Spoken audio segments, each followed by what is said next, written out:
Good day, everyone. So, in this video, we are going to talk about the data management. And under that data management, we are going to discuss about the basic concepts of statistics and definition. So, more on definition of terms muna tayo before we proceed to the computation about the central set tendency and then the measures of dispersions.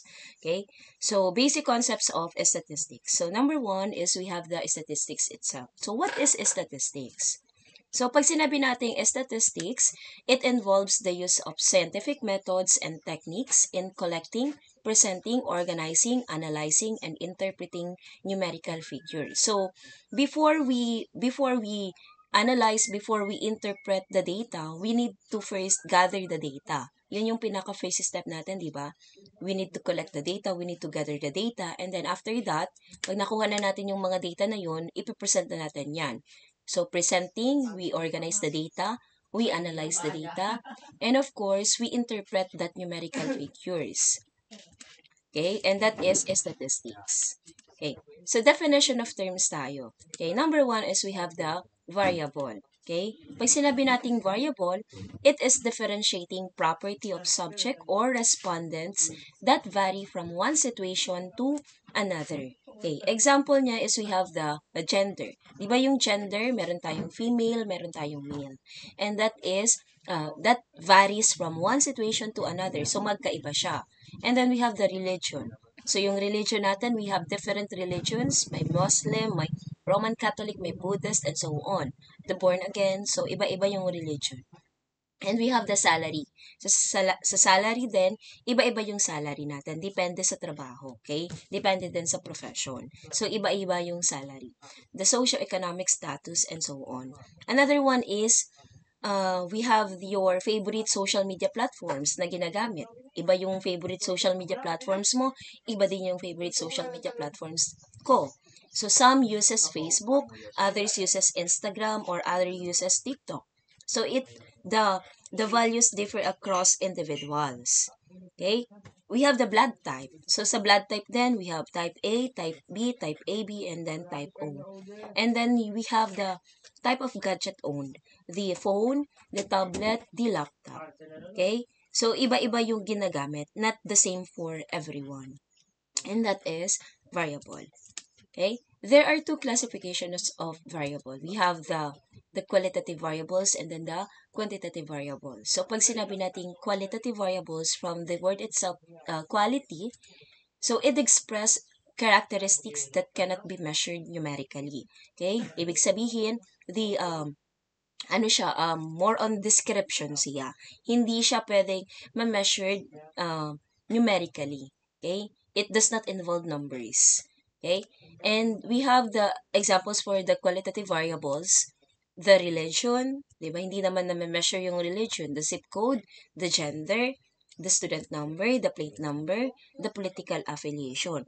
Another example niyan sa qualitative variable is we have the hair color. So sa hair color, 'di ba, it describes, not counted. May black, may brown, may blonde. The civil status, we have single, married, widowed. Categorical siya. And then the brand of shoes, labels siya. So we have the Nike, the Adidas, the Puma, the New Balance, and so on. Okay? Labels siya, so not numbers. Okay? Not counted. And that is quality, qualitative variables. Another one is we have the quantitative variables, or from the word itself, quantity. Okay? So, the amount of values that can be counted or measured and analyzed using the four fundamental operations. Siyempre, ginagamitan na to ng numbers. And there are two types of quantitative variables. We have the discrete variable and then the continuous variable. So, pag sinabi natin discrete variables, it can be counted numerically. So, it takes a whole number value. So, kumbaga, whole number siya. Bawal siyang may kalahati. Bawal din siyang may decimal. Okay? Example niya is we have the number of errors in a final exam. Pwede rin yung number of siblings. Di ba? Number of siblings, wala naman tayong sinasabi na 5.5. Ano yan? Kalahati? Okay? Hindi siya pwede. So, kumbaga, you are going to analyze the situations or titingnan mo yung whole scenario niya. Okay? Sa scenario, titingnan mo yung whole scenario niya. Okay? So, another one is the number of chairs in a classroom. Okay? Diba? Ano ba? Meron tayong 20, meron 35 chairs. Wala naman sinabing 35.2. Okay? Yun. Chairs yun. Now, number of cars in a parking lot. It can be fractions. Bawal din siya maging fractions. And that is discrete variable.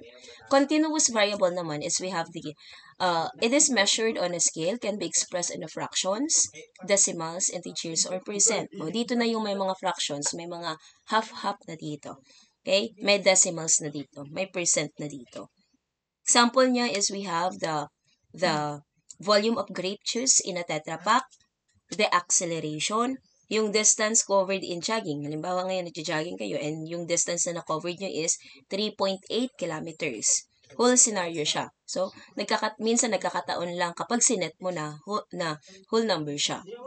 Pero, sa whole scenario, as a whole, continuous variable yun. Kasi, it can be 2.4 kilometers, it can be fractional, so mga decimal yung mga possible na sagot. So, sa temperature naman in Celsius, another example, temperature in Celsius. Di ba, meron tayong 29.3 degrees Celsius, 30.8 degrees Celsius. So, you are going to analyze the situations. Okay, and that is continuous variable. Next, we have the observation. So, number 2, observation, it is any characteristics or value or information about the variable. Okay? Yun. So, example niya is we have the test scores. So, a survey ngaya or a recorded score of 90 over 100 in a science test. Okay? So, differences in response, mga yes or no questions, mga open-ended questions, and that is observation. Example niya is, say for example, yung student's response in a survey. So, yung nakalagay doon is, tanong lang siya by answering, or yung question doon is answerable by yes or no. So, yung, halimbawa ngaya, do you exercise regularly? So, yung response lang ng student or yung respondents doon is, yes, I exercise regularly. So, ganun lang siya. Okay? A customer's feedback. So, pag nagbibigay ng mga feedback, nakalagay doon kung na-satisfied ba, very satisfied, ganun yung mga response ng customer. And that is observation. We have next is the data. So, it refers to the set of observations gathered from subjects or respondents. So, kumbaga, data na siya. Data na ginathered mo from the respondents or from the subject. Okay. Example niyan is yung daily temperature niya recorded for 1 week. Ano yung mga daily temperatures recorded for 1 week? Siyempre, mag-record ka for day 1, day 2, day 3, day 4, hanggang day 7 para makita mo yung temperatures recorded for 1 week. So, that is a collection of observations that can be summarized and analyzed. So, another example, another scenario ngayon is your daily sales in a sari-sari store, kung meron kayong tindahan, okay, for 1 week. So, ngayon sa first day, yung sale ngayon is 500. Second day ngayon is 620. Third day ngayon is 700. So, ganun you collect the data. And then, another one, number of students enrolled in each grade level. Or, ngayon, how many students enrolled ngayon in first year? Ilalagay mo doon. Second year, ilalagay. Third year, ilalagay. And then, the fourth year. So, you're going to summarize and then analyze that data. Okay? And next, we have the indicator. So, sa indicator, pag sinabi nating indicator, these are the data that directly measure the variables being studied. Okay? So, yun. And that is indicator. So, example niya, halimbawa, ito yung scenario. The school's division superintendent wants to know in the feeding program implemented among the elementary schools last year has been successful. So, ano yung indicator doon? Paano nalaman na yung feeding program na inimplement ng school's division superintendent is or successful siya? Ano yung basehan? So, yung indicator doon is to measure the success of the program, yung weights and then the heights of the pupils before and after the program. So, kukunin mo na yung weight and then the height of the students before yung program na yon, and after ilang weeks or after a year, kasi sabi dyan last year. Okay, after a year ngayon, so titingnan ulit. Titingnan ulit yung height and then the weights. And then they are going to compare the data. So, kaya masasabi natin na kung successful siya or hindi. Siyempre, kapag tumaas, kapag yung weight ngayon ng bata is hindi ngayon siya umabot ng normal weight. So, ibig sabihin, ano tawag doon? Yung weight ng bata is masyadong mababa. So, pagdating ng after that program, so nakita na may improvement. So, doon masasabi na yung feeding program na in-implement ng SDS was successful. Okay? And that is the indicator, yung weight and then the height of the pupils. We have the population. So, when we say population, this is the group of all the individuals, subjects, or objects considered in the study. Is any large collection of objects or individuals. Ayun. So, example niya, we have the weather patterns monitored within a period of time, the college students, the registered voters. So, yun yung mga example ng population. Pag sinabi kasi natin population, lahat siya. Okay? All. Okay? All high school students in the Philippines, for example. So, yung explanation doon is the entire group that researchers want to study. Ibig sabihin, lahat ng high school students in the Philippines. And that is population. All siya. Okay? And we have the sample. Okay, so sa sample naman, this is just a representative portion taken from the population where the data is actually taken. Okay? So, kumbaga, from the population, kukuha ka lang doon ng sample, and that is sample. Okay? Representation of the portion taken from the population. Example niya, di ba college students. So, college students, meron first year, second year, fourth year, third year, fourth year, and may fifth year pa nga, di ba? And sa sample, mga freshman students lang. Ibig sabihin, yung respondents mo is only the first year students. Okay? From the college students, yung respondents mo is first year lang. And that is sample. Dito naman, male or female registered voters. So, halimbawa, doon sa registered voters, yung kukunin mo lang is lahat ngayon ng male. Male lang.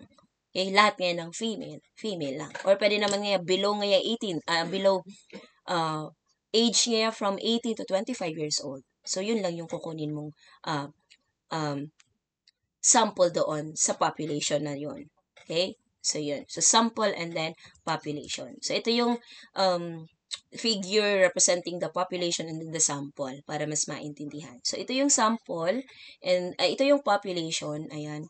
And then, from that population, kumuha ka lang ng 1, 2, 3, 4, 5 samples. Okay? So, yun lang siya. Okay, so from the population, you get only a few respondents from that population at sample na yung tawag doon. Okay. Okay, next we have the parameters and statistics. So when we say parameters, these are the attributes or properties that are common for every member in a population. And a summary number, like an average or percentage that describes the entire population. So, example niya is we have the average age of the 5,000 college students who took the NC2 is 18 years old. So, ano yung population doon? Yung population dito is the college students who took the NC2. And what is the parameter? So, the parameter is the number. The number of college students who took the NC2.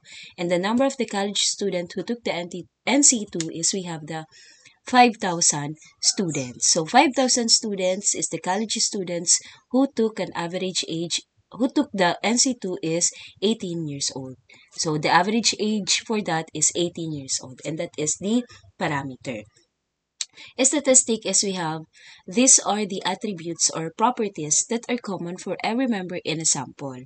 Is any summary number like an average or percentage that describes the sample. So, kung si parameter is for population, statistic is for sample.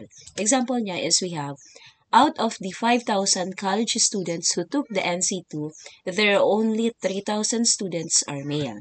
So, the average age of the male students is 17 years old. So, for the sample, yung sample natin dito is male students who took the NC2.